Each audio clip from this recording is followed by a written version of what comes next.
네, 오늘의 주요 뉴스입니다. 뉴욕 증시가 이틀째 폭락해 다우지수는 444.99포인트 내린 7,552.29의 거래를 마쳤습니다. S&P 500 지수는 752.44를 기록하며 지난 97년 4월 이후 최저치로 떨어졌습니다. 국제유가가 배럴당 $50 아래로 떨어졌습니다. 12월 인도분 미 서부 텍사스산 원유는 $4 내린 49달러 62센트를 기록했습니다. 4개월여 만에 거의 $100나 떨어진 셈입니다. 미국 민주당 지도부는 파산 위기에 처한 자동차 산업의 구제 법안에 대한 표결을 다음 달로 연기했습니다. 또 3대 자동차 업체 자구 방안과 함께 구제 자금의 사용 계획을 요구했습니다. 우리나라는 경기 후퇴 영향으로 수출 신장률이 둔화돼 올해와 내년 실질 국내 총생산 성장률은 각각 4.3%와 4.2%에 머물 것으로 일본 국제금정보센터가 예측했습니다. 금융시장 불안이 심화되면서 고금리 안전자산인 은행권의 후순위채 시중 자금이 몰리고 있습니다. 국민, 신한, 우리, 하나 등 4개 은행이 최근 3, 4일간 판매한 후순위채 규모는 1조 4천억 원에 달합니다. 네, 안녕하십니까. 출발센 증시의 임동석입니다. 어제 우리 증시가 천선을 내주면서 다시 급락하고 말았습니다. 자, 더 걱정스러운 것은 오늘 새벽 미국 증시 역시 자동차 비슬의 생존 여부에 관한 불확실성과 금융위기에 대한 우려 등이 겹치면서 이틀째 5%가 넘는 큰 폭의 폭락세를 시연을 했습니다. 자, S&P 500 지수는 11년 전의 수준으로 되돌아가고 말았습니다. 자, 이와 관련한 글로벌 경제의 자세한 소식을 글로벌 경제연구소 남은호 소장과 함께 이야기 나누겠습니다. 안녕하십니까? 네, 안녕하십니까? 자, 뉴욕 증시가 굉장히 많이 빠졌습니다. 444포인트 이상 이렇게 빠진 것으로 기억을 하는데요. 네. 자, 이거 어디까지 내려갈지 참 그 바닥을 짐작하기가 좀 쉽지가 않죠. 네, 뉴욕 증시가 이틀 동안 한 10% 넘게 빠졌습니다. 다우지수가 지금 현재 6년 내 최저치를 기록을 하고요. 경기 침체 우려가 지금 계속되고 있는 것 같습니다. 경기 침체에서 좀처럼 쉽게 헤어나오지 못할 것 같다는 그런 어두운 전망들이 나오고 있기 때문입니다. 우선 차트를 먼저 보시면 그 장중에 어제 약간 하락세로 출발을 했습니다만 장중에 한때는 그 상승세로 반전되기도 했습니다. 하지만 장 후반에 2시 반 이후에 그 자동차 구제 법안이 이 표결이 연기된다는 발표가 나오면서 다음 달로 넘어갔습니다. 연기된다는 발표가 나오면서 3시 이후에 갑자기 급락세를 이어가는 그런 모습입니다. 역시 마지막 1시간이 요즘 미국 증시에서는 아주 중요한 그런 시간이 되고 있는데요. 어쨌든 지금 유가도 지금 $50가 붕괴가 되면서 미국 증시가 한 444포인트 정도, 5.56% 정도 하락하면서 장을 마쳤습니다. 중요한 것은 어젯밤에 갑자기 이렇게 흘러내린 것은 그 자동차 구제 법안이 의회에서 다음 달로 연기된다는 그런 발표가 있은 후에 갑자기 급락하는 모습이고요. 경기를 되돌릴 만한, 경기 침체를 되돌릴 만한 이런 어떤 호재라든지 아니면 정책적인 뉴스들이 나오지 않고 있기 때문에 이렇게 많이 하락하는 것 같습니다. 네. 자, 이 참으로 많은 악재들이 세계 경기를 짓누르고 있습니다. 근데 이렇게 불경기가 심화되면 가장 염려가 되는 게 이제 소비의 가장 기본 주체인 우리 근로자들의 일자리가 줄어든다는 게 가장 큰 문제가 아닌가 싶네요. 네. 네, 그렇습니다. 지금 여러 번 이제 말씀드렸지만 미국의 가장 큰 문제 아니면 글로벌 경제에서 가장 큰 문제는 역시 고용입니다. 지금 어제도 이제 고용이 발표가 났는데 신규 실업 수당 청구 건수가 한 16년 내 최대치를 기록을 하고 있습니다. 그러니까 미국 경제에 그만큼 고용 시장이 악화되고 고용 시장이 안 좋다는 거죠. 이런 부분들은 실물 경제에 직격탄으로 작용할 수 있기 때문에 이런 어제 밤도 그렇고 그제도 그렇고 계속 이런 현상이 벌어지는 것 같습니다. 이뿐만 아니라 필라델피아 제조업 경기도 18년 내 최악을 기록을 하고 있고 미국의 10월 경기 선행지수는 0.8% 정도 하락을 했습니다. 아주 큰 폭으로 하락을 해서 미국의 경기가 앞으로도 선행지수로 보듯이 앞으로도 상당히 안 좋음을 나타내고 있습니다. 네. 자, 미국의 주가가 무척이나 큰 폭으로 떨어졌습니다. 어제도 한 5%가 넘는 그런 폭락세를 시연을 했는데 사실 더 큰 문제는 지금 이런저런 그 변수들을 계산을 해보면은 아직도 한참 더 떨어질 여지가 많이 있다라는 게 더 큰 문제 아닐까요? 네, 그렇습니다. 실질적으로 좀 무섭기는 한데요. 그 미국의 S&P 500 지수가 지금 현재 11년 내 최저치를 기록을 하고 있습니다. 그뿐만 아니라 지금 다우 지수가 7,500을 기록을 하고 있는데 지금 미국 쪽에서 월가에서 나오는 분석을 보면은 6,500도 지금 가리키고 있는 것으로 나타나고 있습니다. 그러니까 올해만 하더라도 S&P 500 지수는 2008년도에 49%, 지금 현재 50%가 떨어져 있습니다. 이 S&P 500 지수는 뭐냐면 미국의 그 글로벌 기업이라고 할 수 있죠.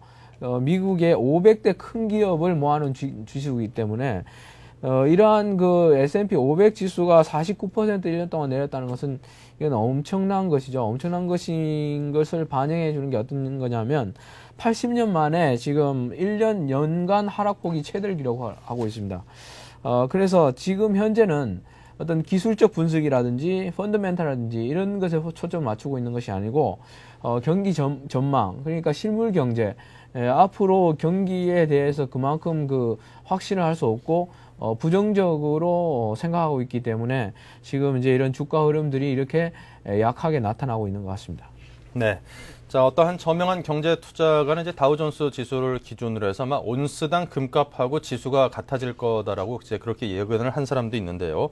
자, S&P 500 지수가 현재 지금 온스당 금값하고 좀 비슷한 수준으로 일단은 떨어졌습니다. 네. 올해만 들어서 한 50% 가까이 반토막 났죠. 네, 그렇습니다. 지금 주가는 그 중기적 흐름을 앞으로는 이제 중기적으로 볼 때 주가 흐름은 이제 저가와 약세를 이어갈 것으로 보이고, 지금 1년 이상을 본다면 아마 그 매수 기회라는 이론도 많습니다. 이제 그런 쪽의 의견도 많고요.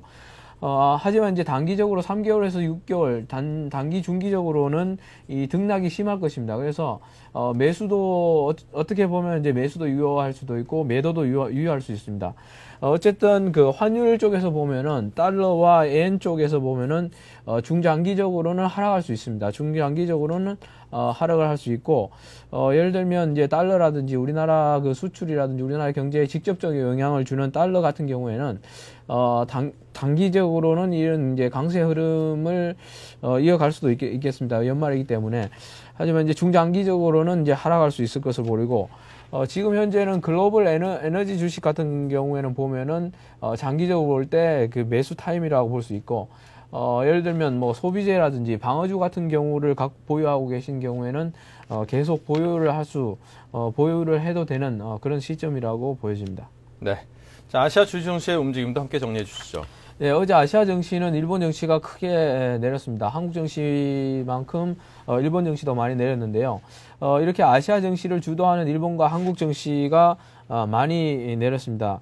일본이 크게 많이 내린 배경은 뭐냐면 일본의 그 무역 수지가 마이너스로 나타났습니다. 그러니까 일본은 수출하는 나라인데 일본은 수출밖에 거의 그 제품들이라든지 기업들이 한 8, 90%가 수출하는 그런 국가인데 무역이 마이너스로 하면은 이 수출을 잘 못하고 있다는 수출이 적자를 내고 있다는 그런 엄청난 좀 충격에 가까운, 그리고 일본 경제도 유럽 경제, 미국 경제와 더불어서 일본 경제가 내년에 마이너스를 성장을 할 수 있다는 이런 충격으로 인해서 어제 일본 증시가 많이 내렸던 것 같고요.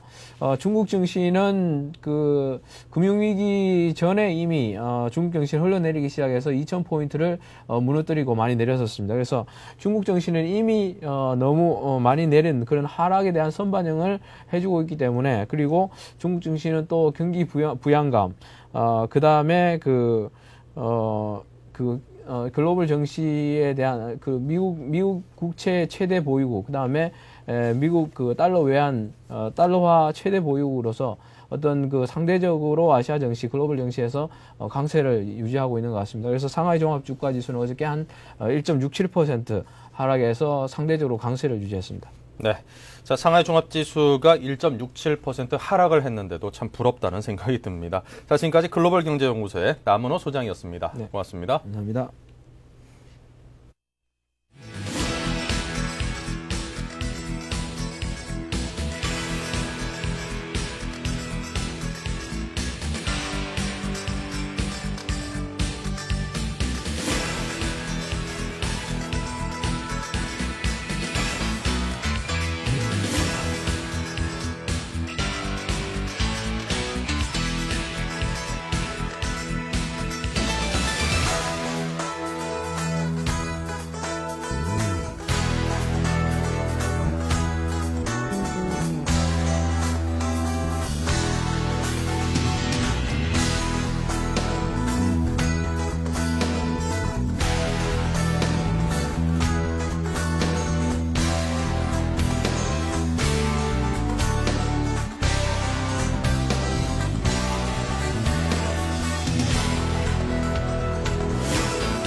네, 오늘의 투자 전략 시간입니다. 동양종금증권 홍제지점의 최일종 차장과 함께하겠습니다. 안녕하십니까? 네, 안녕하십니까? 네, 먼저 전일 우리장 주요 지표부터 정리해 보겠습니다. 네, 그렇습니다. 코스피 지수 종가 기준으로 해서 다시 천선 아래로 지금 마감을 했는데요. 전일 코스피 지수가 68.13포인트 하락한 948.69포인트로 이제 마감을 했고요. 코스닥 지수 같은 경우는 이제 24.35포인트 하락한 273.06포인트로 마감을 했습니다. 수급상으로는 이제 외국인 같은 경우는 계속해서 매도 국면을 지금 지속하고 있는데 900억의 이제 순매도의 국면을 보이고 있고 개인 같은 경우는 이제 순매수 지속하고 있죠. 284억 순매수 모습 보이고 있고 기관 같은 경우도 마찬가지로 413억의 이제 순매수를 지금 보이고 있습니다. 네. 자, 이 국내 증시가 시작부터 상당히 불안한 모습을 보이더니 천선이 무너지고 말았습니다. 예. 자, 어제 장 정리, 흐름부터 먼저 정리해 보죠. 예, 그렇습니다. 미국 증시 영향이 굉장히 컸다라고 이제 볼 수 있는데 코스피 지수가 이제 8거래일째 이제 하락을 하면서 950선이 붕괴되면서 948포인트로 마감을 했습니다. 개장 30분 후에 선물 시장을 5분간 프로그램 매매 매도 효력을 정지시키는 사이드카가 이제 코스피와 코스닥 양 시장에서 이제 그 발동이 됐었고요. 그리고 10월 24일 시가총액 기준으로 해서 10월 24일 이후에 한 달도 못 돼서 다시 이제 시가총액이 500조 원을 하회하는 그런 모습을 보였습니다. 외국인 같은 경우는 이제 계속해서 8거래일째 팔자를 이어갔고요. 전일 900억 가량의 이제 순매도를 보였습니다만은 이 개인과 기관이 순매수 방어를 했습니다만은 지수의 하락을 축소하기에는 굉장히 역부족이 아니었나 이렇게 보고 있습니다. 특징적인 업종의 흐름을 보게 되면은 이 건설 기계 그리고 운수 장비 유통 경기에 그 민감한 그런 업종들과 최근에 문제가 되고 있는 금융 업종들 뭐 증권이라든가 은행 보험 등의 이제 그 금융 업종들이 하락을 주도를 했다라고 볼 수 있습니다. 네. 자, 그렇다면 오늘 장의 전개 양상은 어떻게 예상하시는지요? 네, 그렇습니다. 뭐 지금의 이제 시장의 핵심 포인트는 이제 그 미국의 이제 GM의 문제죠. GM이 구제책이 이제 진행이 되다가 취소가 되면서 어느 정도 이제 그 글로벌의 이제 경기 침체가 이제 확산이 되는 그런 이제 양상으로 지금 진행이 되고 있습니다.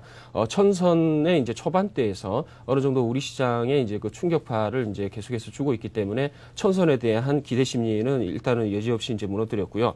이러한 부분이 향후 추가 하락의 이제 염려가 계속 이제 진행이 된다라고 이제 볼 수 있습니다. 그래서 이 우리나라 같은 경우는 이제 그 미국과 이제 비슷한 문제죠. 건설사의 문제 그리고 은행의 이 자산 건전성 그런 부분이 계속해서 이슈가 돼서 어느 정도 이 추가적으로 하락을 하지 않을까 이렇게 보고 있습니다.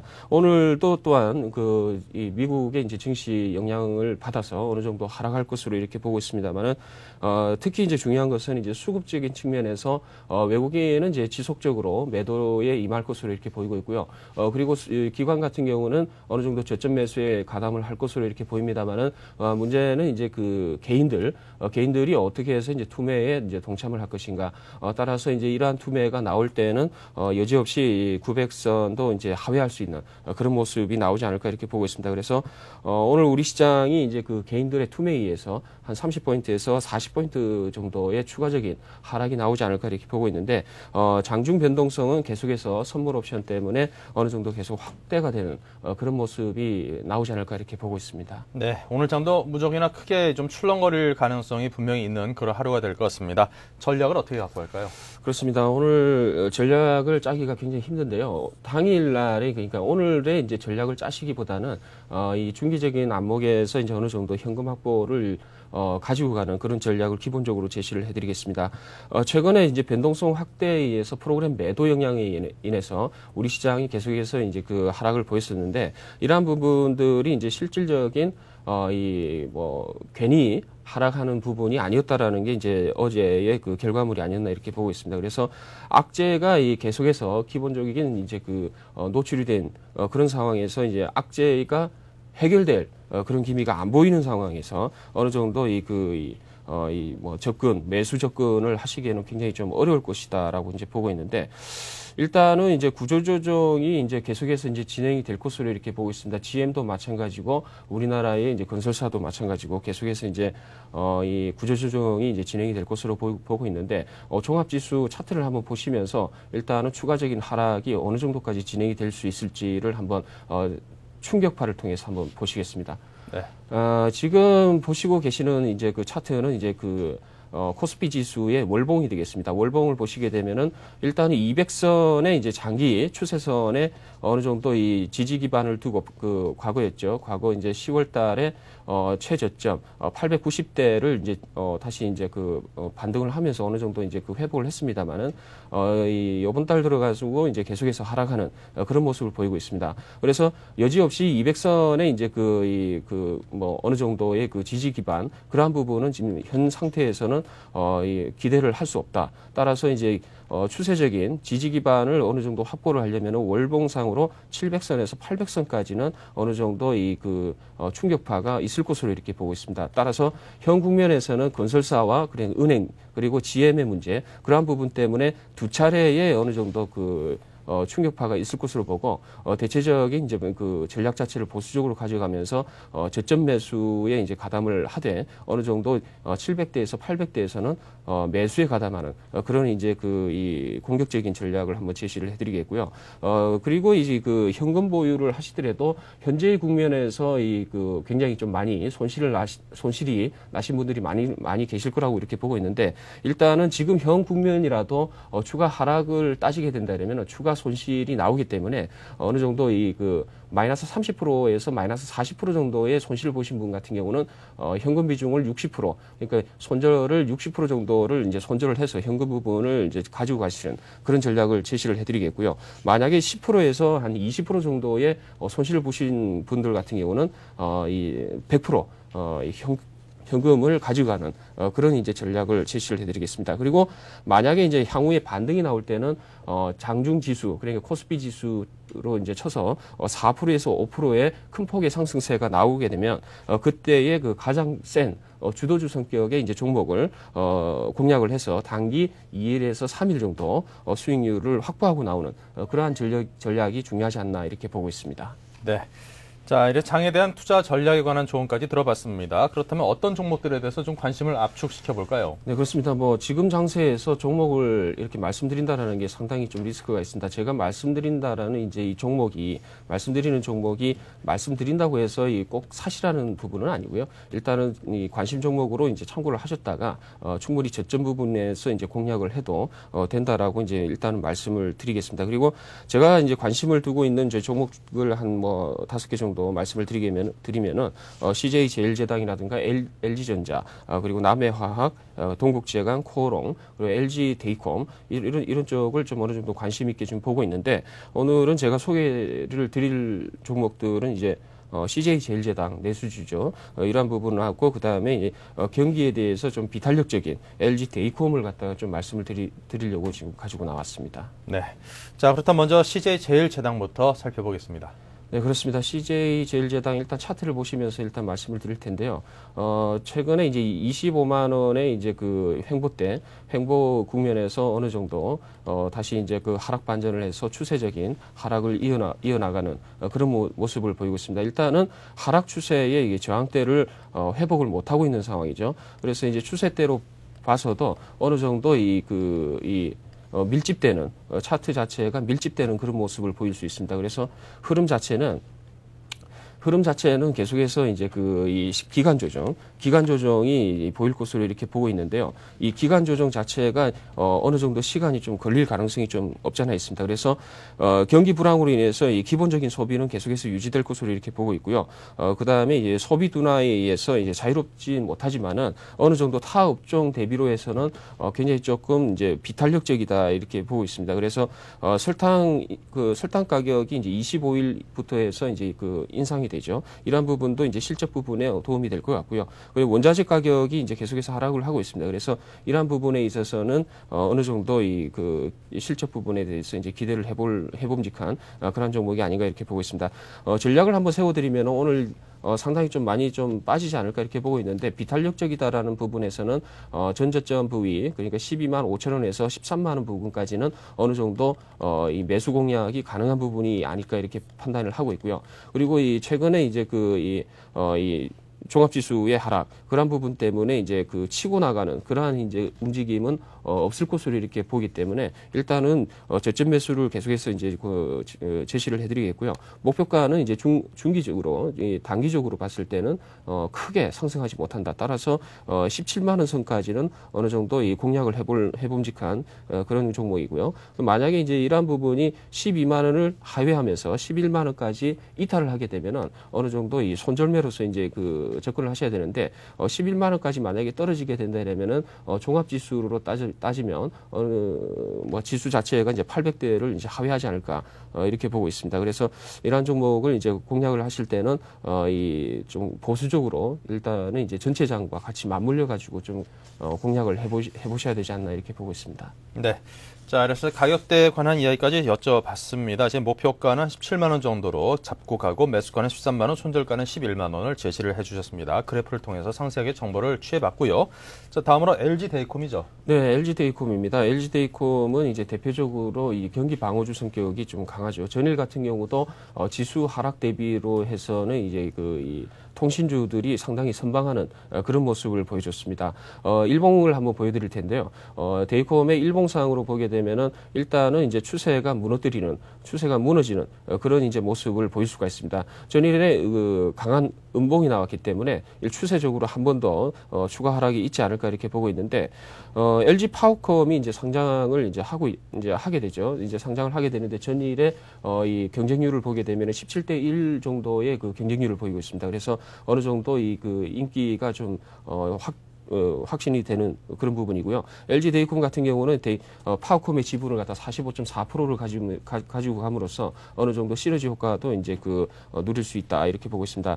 현 증시 국면에서는 이제 시장의 비이성적인 변동성 대응보다는 변동성이 낮은 종목으로 이제 접근을 해야 된다라고 이제 말씀드리면서 이 종목에 대해서 조금 관심을 갖다 좀 보이고 있는데 최근에 이제 IPTV와 그다음에 이제 VoIP 인터넷 전화죠. 이런 쪽에 이제 융합 서비스가 이제 본격화되면서 어느 정도 시너지 효과가 나오지 않을까 이렇게 보고 있습니다.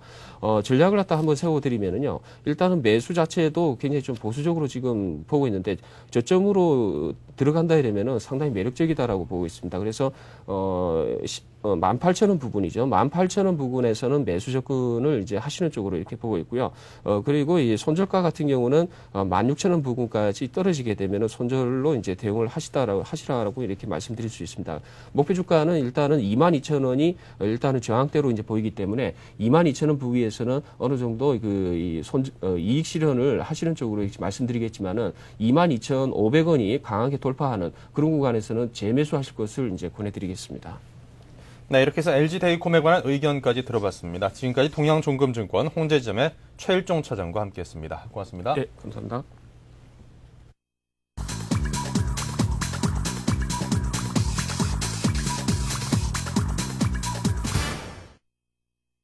네, 이제 시간이 8시 58분을 지나고 있습니다. 59분을 향해 가고 있는데요. 먼저 동시효과부터 간단하게 살펴보겠습니다.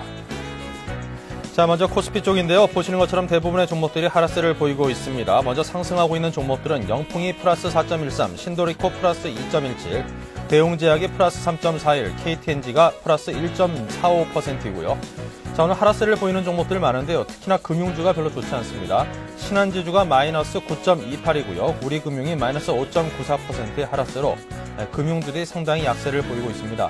자, 대형주죠. 삼성전자 마이너스 1.28, 포스코 마이너스 4.64, 한국전력 마이너스 2.31, SK텔레콤 마이너스 1.89, 조선업종인 현대중공업도 마이너스 2.40의 하락세를 보이고 있습니다. 자, 코스닥 쪽으로 가보겠습니다. 자, 코스닥도 현재 폴리플러스와 큐리스만이 12%의 상승세를 보이고 있고요. 자, NHN이 마이너스 5.63, SK브로드밴드가 마이너스 3.86, 메가스터디 마이너스 7.62, 셀트리온과 CJ홈쇼핑이 마이너스 4%대, 태광과 성광밴드 등등이 5%가 넘는 하락세를 보이고 있습니다. 자, 오늘 동시효과 상황을 보니까요. 오늘 전반적으로 상당히 꽤나 큰 폭의 하락세로 시작할 것 같습니다.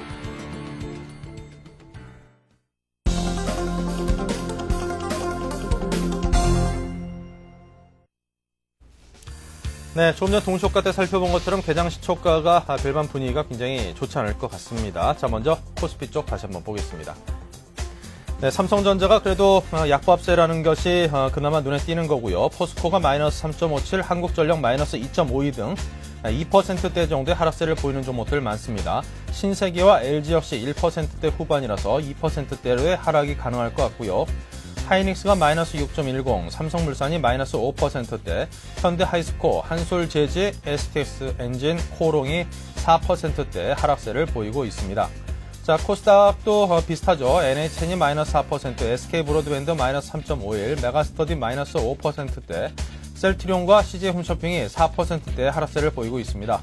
자, 태광과 성광밴드, 코미팜, 다음 등등도 4%대의 마이너스를 보이고 있고요. SFA도 역시 마이너스 5%, 이테크건설은 상당히 하락폭 큽니다. 마이너스 11.98%입니다. 네, 애널리스트를 연결해서 그 투자 의견을 한번 여쭤보도록 하겠습니다. 교보증권 투자전략부의 황비나 연구원입니다. 안녕하십니까? 예, 안녕하세요. 네, 먼저 이 시각 출발 시황부터 정리해 주십시오. 예, 전일 뉴욕 증시는 신규 실업 수상 청구 건수, 제조업 지수, 경기 선행 지수 등 전일 발표된 경제 지표들이 최악의 수준을 기록한 가운데 미국 자동차의 빅3 생존 여부에 대한 불확실성이 고조되면서 다우 지수가 5.56% 폭락했습니다. 전 저점에서 반등이 기대되었던 시점임에도 불구하고 미국 증시가 폭락함에 따라 국내 증시 역시 이 여파를 벗어나지 못하고 경계 매물이 출회되고 있는 모습입니다. 또한 환율 역시 여전히 불안정한 모습을 보이고 있고요. 외국인이 9일째 매도세를 보이고 있으며 6일째 저점 매수로 유입되던 개인 역시 매수세를 줄여가고 있는 상황입니다. 기관 역시 뚜렷한 매수 방향을 보이지 않고 있고요. 주가 하락 시 버팀목이 되던 연기금 역시 최근 들어 소극적인 매수를 보이면서 관망세를 보이고 있습니다. 네. 자, 그렇다면 오늘 장에 어떤 식으로 대응하는 게 가장 좋을까요? 예, 기술적 반등 및 저가 매수가 기대되던 전저점 수준이 무너져 버렸으며 기존의 경기 침체 문제와 함께 연쇄적인 새로운 문제들이 부각됨에 따라서 저점을 확인하는 국면이 연장될 것으로 판단됩니다. 현재 미국의 자동차 빅3 생존에 대한 불확실성이 고조되면서 경기 침체 확산에 대한 우려가 높아지고 있습니다. 이에 따라서 미국 쪽에서 이를 진정시킬 만한 어떤 대책이 마련되지 않는다면 증시에 악재로 작용할 것으로 판단됩니다. 또한 다음 주에도 미국의 경상수지 그리고 주택 관련 지표들 그리고 실업률과 한국의 산업생산, 소비자 기대지수 등 굵직한 경제지표 발표를 앞두고 있으며 블룸버그에 따르면 여전히 부진하게 나타날 것으로 보이고요. 뿐만 아니라 국내에는 지금 현재 건설사 부실 및 은행권에 대한 불안감이 지속되는 가운데 UBS가 한국의 마이너스 성장을 전망하는 등 국내 여건 역시 좋지가 않은 상황입니다. 또한 증시의 민감도가 매우 높은 상황이기 때문에 또 각 정부에서 특단의 대책이 나온다면 또 재차 급반등할 가능성도 배제할 수 없는 상황입니다. 이렇듯 예측할 수 없는 급변등장에서는 성급한 움직임보다는 관망하는 전략이 합리적일 것으로 판단됩니다. 네.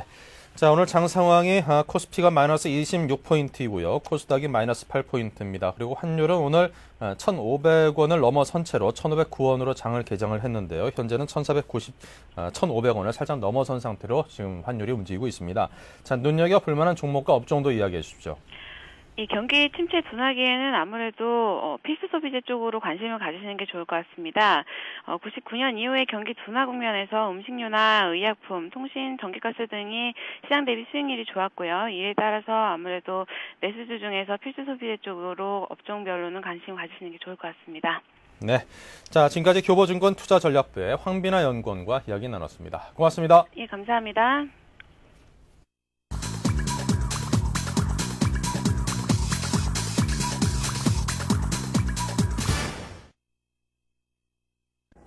안녕하십니까. 11월 21일 오늘의 서울경제 주요 뉴스 브리핑입니다. 전 세계가 디플레이션 공포에 떨고 있습니다. 미국의 소비자 물가지수가 60년 만에 최저치를 기록하자 전 세계 증시가 폭락했습니다. 우리나라도 코스피 천선이 붕괴되고 환율이 장중 1,500원대로 치솟았습니다. 미국판 잃어버린 10년을 경고하는 목소리가 커지고 있습니다. 전광우 금융위원장이 은행 구조조정 가능성을 언급한 것에 대해 정부와 은행권이 촉각을 곤두세우고 있습니다. 현재 은행권은 M&A 움직임이나 공감대가 없는 상황입니다. 금융감독수장의 성급한 발언으로 시장의 신뢰를 잃을 수 있다는 따끔한 지적도 나오고 있습니다. 한국은행이 100억 달러 규모로 지원하는 수출입 금융지원 방안이 실질적인 효과를 거두지 못하고 있습니다. 한화원 매입 규모 증가 등 까다로운 신청 조건 때문에 은행들이 지원받기를 포기하고 있기 때문입니다. 조건을 바꾸지 않는 한 그림의 떡이 될 것이라는 지적입니다. 이르면 올 연말에 판매 보수가 해마다 줄어드는 펀드가 탄생할 전망입니다. 자산운용협회는 특정 펀드에 가입하면 최소 4년간 매년 10% 이상 판매 보수를 낮추도록 하는 약관 개정안을 의견했습니다. 연 1%의 판매 보수를 기준으로 1억 원을 투자하면 56만 원을 줄일 수 있습니다. 국민연금이 연말까지 적극적인 주식 매수를 자제하기로 했습니다. 증시 여건이 급속히 악화되고 있는 상황에 매수세를 확대할 경우 윈도우 드레싱 의혹을 받을 수 있다는 부담감이 작용하는 것으로 풀이됩니다. 지수의 버팀목 역할을 해온 국민연금이 투자 전략을 수정하면서 증시엔 새로운 악재가 등장한 셈입니다. 고금리 안전자산인 은행 후손이체에 시중자금이 몰리고 있습니다. 5년 이상 돈이 묶이는데도 불구하고 2, 3일 사이에 4개 은행이 목표액의 절반 이상을 판매했습니다. 은행업계에선 주가 환율 금리를 모두 예측하기 어려워진 고객들이 안전자산을 도피처로 여기고 있다고 분석했습니다. 동탄 2신도시 개발 사업을 맡은 경기도시공사가 사업을 포기하는 방안을 검토하고 있습니다. 광교신도시 토지 공급을 통해 자금을 확보하려 했던 계획이 틀어지면서 유동성 위기에 몰렸기 때문입니다. 지방공사의 재정까지 축소될 전망이어서 사업 차질이 불가피해 보입니다. 강남 재건축 아파트 가격이 다시 속절없이 떨어지고 있습니다. 정부의 113 대책 이후 단지별로 최대 1억 원 이상을 올렸던 재건축 아파트가 극심한 실물 경기 침체에 맞닥뜨려 수요자들의 발목을 단단히 붙잡고 있는 상황입니다. 금융불안과 경기 침체 공포가 해소되지 않는 한 재건축 아파트 시장의 경직된 분위기도 풀리지 않을 것으로 보입니다. 이상 오늘의 서울경제 주요 뉴스 브리핑이었습니다.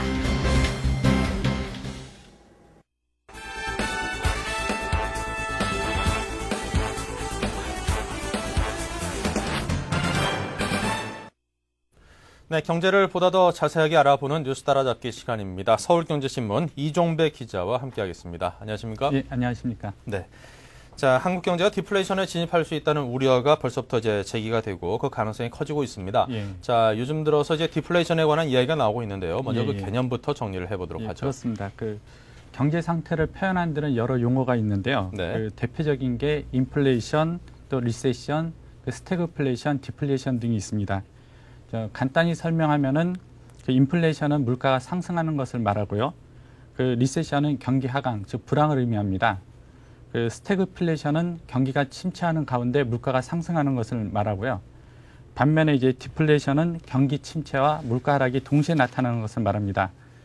그 현재 그 전 세계 경제가 경기가 침체되면서 소비가 줄고 또 그러면서 물가가 하락하는 디플레이션 공포에 떨고 있습니다. 문제는 우리도 그렇지만 그 디플레이션은 마땅한 치유 방법을 찾기가 쉽지 않다는 점입니다. 그 물가가 오르면은 금리를 올리면 되고요. 그 경기가 침체되면은 돈을 풀면 되는데 하지만 디플레이션하에서는 금리를 내려도 별 효과가 없고 또 돈을 풀어도 그 경기를 살리는 것이 마땅치 않습니다.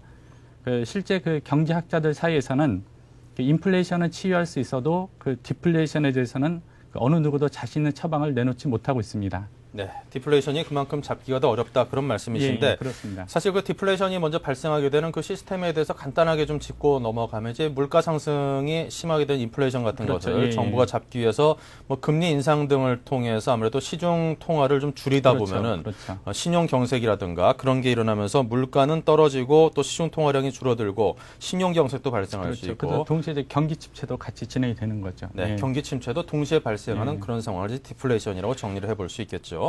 한국 경제 현 상황이 어떻습니까? 디플레이션에 진입했다고 진단을 할 수 있을까요? 글쎄요, 일단은 그 미국, 일본, 유럽 등 선진 경제는요, 그 이미 그 디플레이션 초입에 진입했다고 볼 수 있는데요. 그 세계은행이 최근 내놓은 전망을 보면은 그 미국, 유럽, 일본 등 그 주요 선진계의 경우 그 내년 경제 성장률이 제로 또는 그 마이너스가 될 것으로 예측하고 있습니다. 그 중소기업 강국이죠. 그 대만의 경우도 그 디플레이션에 노출되면서 그 최근 대만 정부가 그 국민 모두에게 상품권을 지급했을 정도이거든요. 그 현재 우리 경제를 보면은 소비 감소가 매우 뚜렷하게 나타나고 있습니다. 또 성장률도 그 내년에는 3%대, 또 일부에서는 2%대까지 전망하고 있는데요. 그 물가는 여전히 4%대 후반을 유지하고 있습니다. 그래서 그 얼핏 보기에는 경기 침체는 진행되지만 그 물가 하락은 나타나지 않고 있는 것으로 보이는데요. 그 문제는 이 같은 물가 상승이 그 수요가 늘기보다는 그 원자재 수입 등 그 비용 증가에서 이뤄지고 있다는 겁니다. 즉 수요 측면에서 보면은 물가가 좀 과대 포장되어 있는 것이 현실인데요. 그 선진 경제보다는 우리 경제 상황이 좀 양호한 건 현실입니다. 하지만 그 한국 경제도 그 디플레이션 공포에서 자유로울 수 없는 것이 현실인데요. 그나마 다행스러운 것은 그 우리나라는 재정이 건전하다는 겁니다. 그 국가 부채가 그 미국, 일본의 경우는 GDP 대비 100%가 넘습니다. 네. 그리고 그 OECD 평균도 그 GDP 대비 70%인데요. 그 현재 우리나라는 그 GDP 대비 30%대를 유지하고 있습니다. 그 즉 쉽게 말해서 그 다른 국가에 비해서 그 쏟아부을 실탄이 많다는 거거든요. 그래서 이 같은 그 재정 건전성 때문에 그 다른 국가보다도 상대적으로 덜 영향을 받고 또 회복기에는 빠르게 회복될 수 있을 것으로 분석되고 있는 게 그나마 다행입니다. 네. 자, 디플레이션 공포가 엄습하면서 또 하나의 문제점은 이제 외환 시장과 주식 시장이 크게 출렁거린다는 거죠. 대표적인 게 이제 그 국가 부도 위험성을 의미하는 외평채 CDS, 즉 그 신용 부도 스와프 프리미엄이 있는데요. 그 CDS 프리미엄이 상승하는 등 불안한 모습을 보이고 있습니다. 그 CDS 프리미엄이 상승하는 것은 그 외부에서 볼 때 우리나라의 부도 위험이 커졌다는 것을 의미하는데요. 그 정부가 발행하는 그 5년 만기 외화 채권에 대한 CDS 프리미엄이 그 19일 기준으로 그 전날보다 0.07포인트 오른 4.08%를 기록했습니다. 그 CDS 프리미엄의 경우 그 지난달 27일 그 6.99%로 정점에 오른 뒤 하락세로 돌아섰고요. 그 이달 5일에는 2.76%까지 내려갔다가 다시 오르고 있습니다. 그 외화 채권의 CDS 프리미엄은 그 여전히 태국이나 말레이시아, 칠레보다 높은 상태입니다. 쉽게 말해서 우리나라 부도 위험이 이들 국가보다 더 높다는 건데요. 네. 이렇다 보니까 코스피 지수도 급락했습니다. 그 20일 코스피 지수는 그 전날보다 68.13포인트가 급락한 948.69로 마감했습니다. 그 코스피 지수가 8거래일째 하락한 것은 2003년 3월 이후 처음인데요. 그 유가증권 시가총액도 500점 밑으로 떨어졌습니다. 그 또 원달러 환율도 50원 폭등하면서 1,500원에 바짝 다가섰는데요. 그 어제 달러화에 대한 원화 환율은 전날보다 달러당 50원 급등한 1,497원으로 거래를 마쳤는데요. 이는 그 10년 8개월 만에 최고 수준입니다. 특히 그 환율의 상승세가 예사롭지 않은데요. 그 한미 통합 푸사 타결 등 그 호재가 시장에 전혀 반영되지 않고 있습니다. 그 이유 중에 하나가 그 외국인이 그 우리 주식 채권을 팔아서 달러를 역송금하는 것도 한몫을 하고 있는데요. 문제는 그 외국인의 달러 역송금이 올해 말까지 지속될 것으로 보고 있습니다. 네. 그래서 그 환율 불안 장세가 쉽게 해소되기 어렵다는 분석도 나오고 있고요. 그 실제 외환 당국의 최근 움직임을 보면은 그 외환 시장에 적극적으로 개입하지 않는 것으로 전해지고 있습니다. 자, 그리고 이제 지난 한 주를 달궜던 이슈 중에 하나가 채권 시장 안정 펀드입니다. 예. 24일 날 그 지원 방안을 발표한다고 들었는데요. 예, 그렇습니다. 그 채권 시장 안전 펀드 윤곽이 24일 공개될 예정인데요. 그 정부는 이날 그 구체적인 그 자금 모집 계획에 대해서 설명할 예정입니다. 그 이제 당초 정부가 금리를 안정시키기 위해 그 채권 시장 안전 펀드 조성을 발표했을 때 그 금리가 급등하는 현상이 나타났는데요.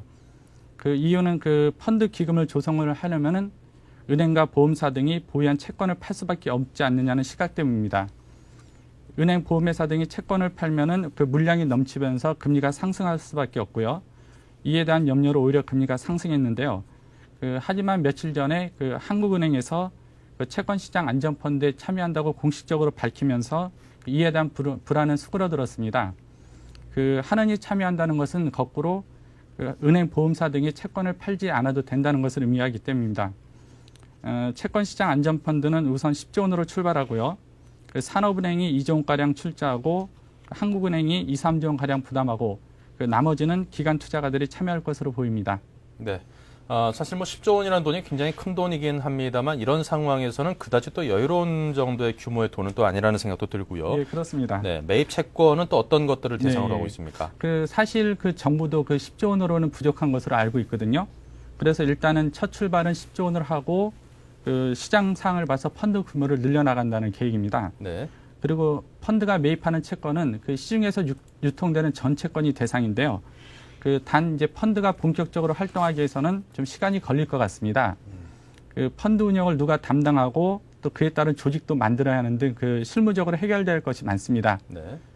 때문에 그 채권 시장 안전 펀드의 경우 24일 발표가 돼도 그 실제 펀드가 자금을 통해서 채권을 매입하려면은 좀 더 시간이 걸릴 것으로 보입니다. 네. 자, 그리고 요즘 들어서 이제 각 업종의 그 구조 조정을 놓고 상당히 말들이 많습니다. 예. 건설사의 대주단 가입을 놓고도 참 이 설왕설래 이야기가 많은데, 그렇습니다. 예. 뭐 상위 대형 건설사 5개는 함께 대주단 협약에 가입을 할 거라는 그런 얘기도 들어와 있고요. 예. 하지만 아직까지도 접수한 곳은 그렇죠. 없지요. 예. 예.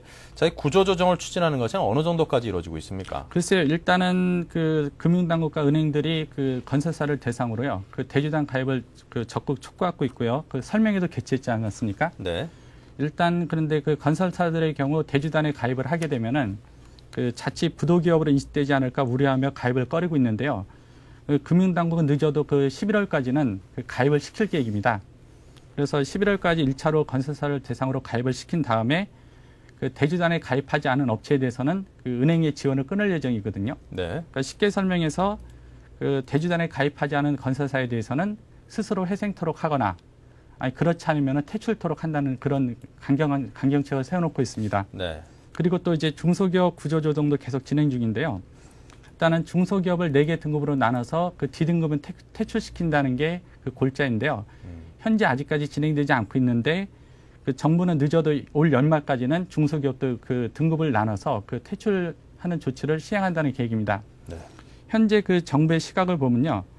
시장에서 리스크가 큰, 즉 부도 위험이 큰 기업이 계속 남아있다는 게 더욱 문제가 커질 수 있다고 보고 있습니다. 그렇기 때문에 그 조속한 시일 안에 그 부도 기업을 가리는 그 옥석 가리기를 빠른 그 조속한 시일 안에 마무리 짓는다는 계획입니다. 네, A, B, C, D 4등급으로 나눠서 A, B 등급에 해당하면 주거래은행 단독이나 아니면 은행 공동으로 어떤 유동성 지원을 하게 되고요. C등급 같은 그렇죠. 경우는 예. 기업 개선 작업을 예, 통해서 다시 회생 절차를 밟게 되는 그렇죠. 거죠. 회생 절차를 하다가 회생 절차를 통해서 살지 못하면 D등급으로 내려가게 돼서 또 퇴출하게 되는 거죠. 네, 그러니까 사실상 CD 등급 같은 경우는 그 퇴출의 그 리스트에 올라있다고 보시면 될 것 같습니다. 네, 예. 자칫 가입했다가 CD 등급으로 분류될까 봐 그것도 좀 겁을 그렇죠. 내겠군요. 그런데 또 한 개 그 가입을 하지 않을 경우에는 이제 그 지원이 없는 거죠. 예. 그러니까 예. 이래저래 선택하기가 쉽지 않은 것 예, 같습니다. 그렇습니다. 자, 부동산 시장 이야기로 넘어가 보겠습니다. 이 종부세 위헌 판결 이후에 또 어떤 후속 조치들이 준비가 돼 있는지도 궁금하고요. 예. 자, 그 이후로 이제 강남 쪽에 집값이 다시 좀 오름세를 탔다라는 분석도 있고, 뭔 소리냐? 그렇죠. 아직까지도 멀었다라는 그런 분석도 있고, 팽팽합니다. 네. 그 정부가 그 11월 3일 날 그 대책을 내놨죠. 그 골자가 이제 재건축 규제 안인데요. 또 최근에는 그 종부세 그 세대별 합산에 대해서 위헌 판결이 내려지지 않았습니까? 네. 그러면서 이제 그 강남 재건축 단지를 중심으로 가격이 소폭 상승했습니다. 하지만 다시 가격이 하락세로 돌아섰는데요. 그 부동산 정보업체인 부동산 서브가 그 11월 셋째 주 그 서울 강남권 재건축 아파트가 변동률을 조사한 결과 그 마이너스 1.19%로 그 지난주에 비해 1.09% 낮아진 것으로 나타났습니다. 그 워낙 경기가 안 좋다 보니까 그 정부의 잇따른 대책에도 불구하고 그 부동산 시장도 맥을 못 추고 있는 상황인 것 같습니다. 문제는 그 내년에 그 판교 신도시 입주를 시작을 해가지고요. 네. 그 수도권 남부에 대규모 물량이 입주를 앞두고 있습니다. 그렇기 때문에 그 특별한 변수가 없는 한 그 부동산 시장의 약세는 그 지속될 것으로 보일 것 같습니다. 그 다음은 이제 그 종부세 이야기인데요. 그 정부와 한나라당이 그 20일 그 종합부동산세 개편안을 놓고 당정 협의를 가졌는데요. 그 합의점을 찾지 못했습니다. 현재 논의되고 있는 주요 내용을 보면은 그 종부세 과세 기준은 그 현행 6억 원으로 유지한 데는 어느 정도 의견의 일치를 보고 있는데요. 네. 문제는 그 헌법 불합치 판결이나 그 일가구 그 장기주택에 대한 그 종부세 과세 있지 않습니까? 네. 거기에서 그 일가구 장기의 개념을 어떻게 가져가느냐. 그래서 3년이냐, 8년이냐, 10년이냐. 이런 거 가지고 아직 의견이 일치를 보지 못하고 있습니다. 그래서 다음 주까지도 넘어갈 것 같습니다. 네. 자, 이래저래 뭐 부동산 시장이라는 게 이제 굉장히 중요한 것이 이제 어떤 개인들이 갖고 있는 자산 가운데 상당 부분을 부동산이 차지하고 있기 때문에 그 시세가 굉장히 중요한 것이겠죠. 근데 대부분의 지금 시장의 흐름을 보면은 앞으로도 상당 기간 좀 약세를 그렇죠. 예상을 하고 예. 감수해야 되지 않을까 싶은데요. 네, 그렇습니다. 지금 부동산 시장의 전반적인 흐름을 보면요. 그 이제 매수 세력이 없는 데다가 그 이제 내년에도 많은 물량들이 입주합니다. 특히 이제 수도권 남부 지역 같은 경우는 많은 물량들이 입주하기 때문에 그 수도권 남부 지역을 중심으로 해가지고 약세는 그 상당 기간 지속될 것으로 좀 보이고 있습니다. 네. 수요에 비해서 넘쳐나는 공급을 이겨낼 장사는 없습니다. 자, 지금까지 뉴스 따라잡기에 이종배 기자와 이야기 나눴습니다. 고맙습니다. 네, 감사합니다.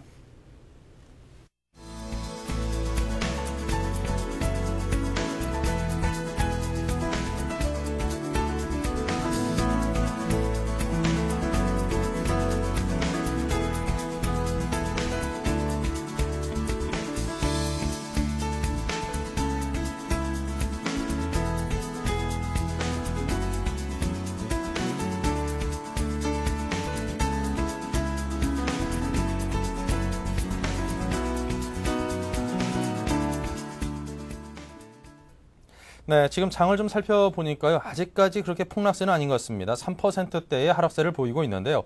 코스피가 마이너스 32포인트가 빠진 915포인트. 오늘 아마 900선대의 지지를 시험받는 하루가 될 것 같습니다.